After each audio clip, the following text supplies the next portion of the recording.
Yo, what's up guys? Welcome to the 16th episode of Progression to Pro. This is a series where I show my progression on the road towards becoming a pro and share things I learned along the way to help you improve. If you want to support the channel, please consider using code Howl in the item shop. Last week I covered the main issues I was noticing in my fighting, and those are confidence, fighting mechanics, pressure, and rushing shots. I'm going to show you the progress I made this week, mistakes I'm making now, and what I'm working on for next week.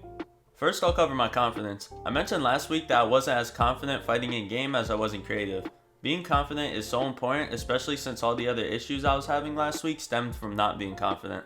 If I fought in game the same way I did in creative, I would become significantly better. So this week, I tried playing with the same confidence I have in creative, and I've definitely seen an increase in my fighting level in game, specifically in playing aggressive. Last week, I played really safe angles and put down weak pressure, causing fights to drag out and usually get third-partied. And after dealing with this a number of times, I started to play more aggressive, playing more angles that allowed me to apply lots more pressure and kill my opponents quicker. Whenever I had them low, I didn't allow them to heal and used all my ammo to make sure that they couldn't heal. The biggest change this week, which you may have noticed from some of these clips, is that I started utilizing my mechanics much more. This has helped me get a lot more angles on my opponents and end fights quicker. I still mess up my mechanics in game quite a bit, but just the difference between my mechanics this week versus last week is huge. I have to make sure I don't get too carried away trying to edit course or go for clips and just focus on killing the opponent safely and efficiently.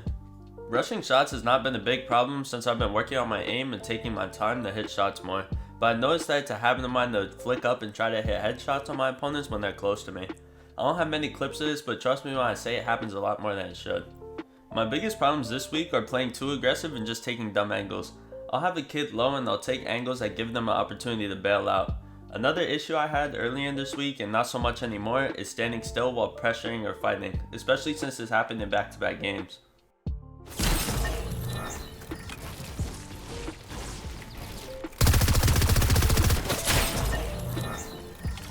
Last issue is taking aggressive angles and not having a proper escape route. Usually when pressuring a wall, you'll take one of the side walls and a cone so you can edit up and out when you need to get out the box, but sometimes I'll just play too aggressive and the opponent will just make a play like this and I'll be caught off guard. My goals for next week is to work on placing builds through walls and try to apply more pressure from different angles to see what works and what doesn't. I need to keep trying to add more moves and techniques into my skill set and learn from mistakes so I can improve as a fighter. I'm going to start watching more pros and learn different techniques, whether it's just an angle to pressure, how they approach or close out fights, or just any moves that they repeatedly do that I can add into my gameplay. If you want to see some VODing of pro fighters, let me know in the comments. If you want to follow my fighting and comp journey, you can catch me live every day on Twitch, the link is in the description. And lastly, if you enjoyed the video, be sure to like and subscribe, and I'll catch you guys later.